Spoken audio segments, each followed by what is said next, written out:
guys, what's up? Welcome back here to today's edition of the Fishing Teacher, and appreciate you guys swinging by the channel to watch today's video. And guys, today we're going to be doing some more information on finesse jigs, and we're going to be talking about how to properly fish a finesse jig in terms of how to work it, the type of areas it works in, the equipment, the pound test line, the hook set, all that type of stuff. Because guys, a finesse jig is a lot different than fishing a full-size jig as far as how you do everything about it. It's just a different type of category completely. So we're going to get into it in today's video. And guys, today we're going to be talking about my new Blaukat Power Finesse Throwback jig here from Cumberland Pro Lures. I'll put the link in my Tackle Warehouse link in the description to my jig here if you'd like to pick one up. But guys, the unique thing about my jig here, it's got frog hair hand-tied live rubber on it. And this frog hair, you can see right there, when you see it in the water, it just breathes like that. When that jig's sitting on the bottom, that frog hair just goes like this, and those bass cannot stand it, guys. You will absolutely love this jig.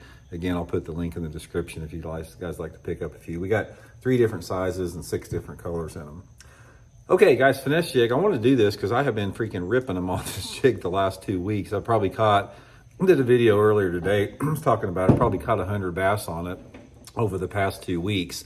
This is a good time of year to fish a finesse jig. Finesse jigs work all year long, 12 months out of the year, but probably my favorite time to fish them are the fall time of the year and the spring time of the year. You know, pre-spawn, and then again, September, October, November, but literally they'll work any time of the year. And they're a lot more versatile than a full-size jig. I mean, if you're talking about like my Blaukat Throwback jig, the full-size jig, it has a little bit more of a productive window in terms of the conditions you have to have for a full-size jig to work.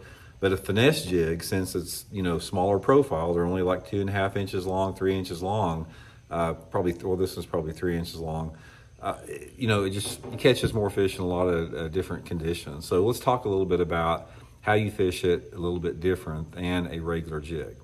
Now, on a finesse jig, you can fish, or like a power finesse jig like mine, because it's got a stiff hook, you can use heavier line. One of the things about it is you work the jig a little bit different. Now let me give you an example of what I'm talking about here, a full-size jig versus a finesse jig. On a full-size jig, I'll make my cast out there, or I'll pitch out there, and I'm hopping it high off the bottom like that. I try to hop it, you know, probably 1 foot to 2 foot off the bottom, because with a full-size jig, I want to create that reaction strike. And say, for example, even if my jig's over limb, I'm popping it hard like that.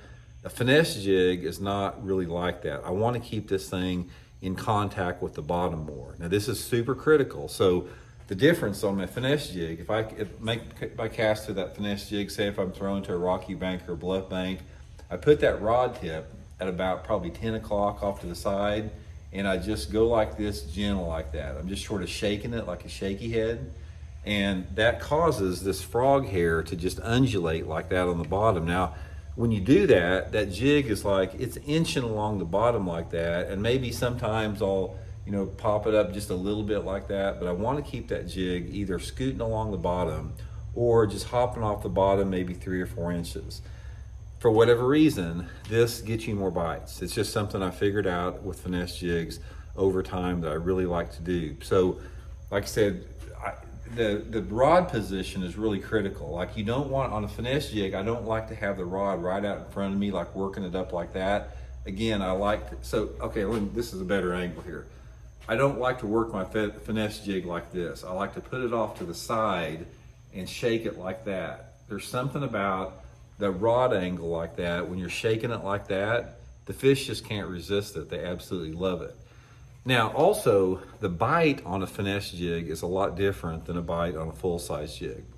On a full-size jig, when you get the bite on there, a lot of times the jig's falling and they thump it and you see your line jump, or you'll feel like a tick and you'll see your line start moving out a little bit.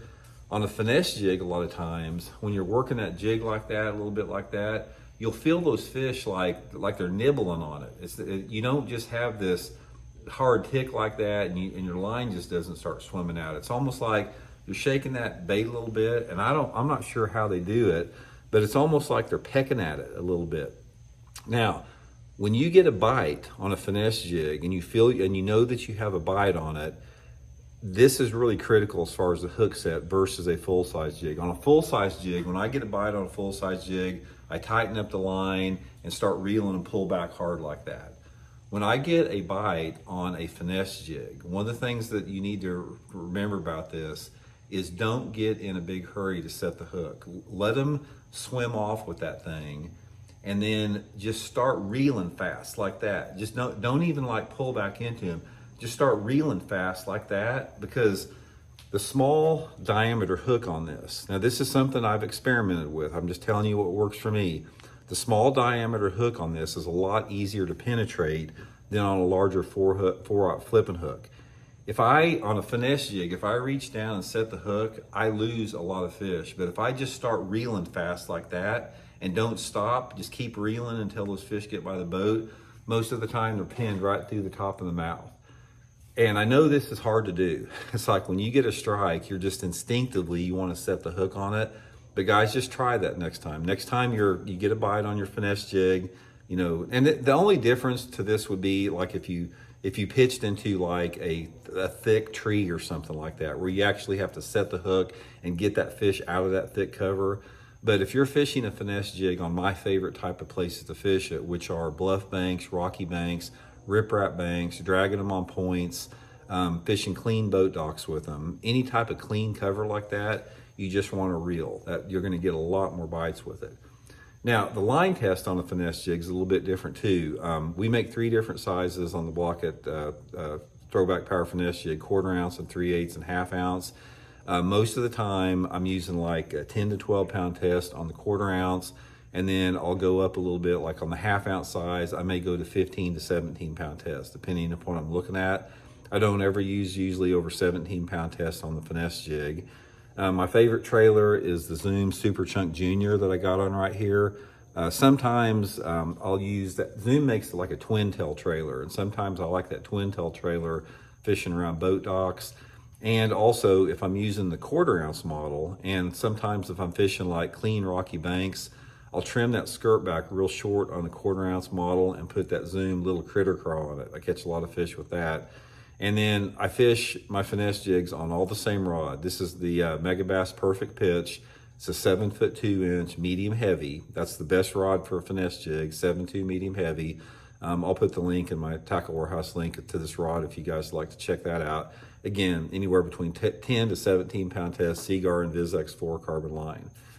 But guys, I'm telling you, it's like a finesse jig is a deadly bait, man. It is. It catches all 3 species of bass. It will catch fish in 6 inches of water visibility or 20 foot of water visibility, just depending upon the color that you use. And man, it's been around for a long time. This is my part of the country, the Ozarks, is sort of, it has spawned a lot of the techniques that you know about fishing now. Like the finesse jig was originally started by a guy named Jim Akins here that lived in my hometown of Springfield. It was called the Akins jig, and that was the first true finesse jig. And every finesse jig, guys, that you see on the market today by any lure company out there is a byproduct of the Akins jig that started here in Missouri. So really good in this part of the country. So I just wanted to throw that out there, guys. That's just a few things to remember about it. Just a little bit of an overview about a little bit different than a regular type of a jig, and it's different than Texas rig. So hope it helps you get some bites, and we'll check in later.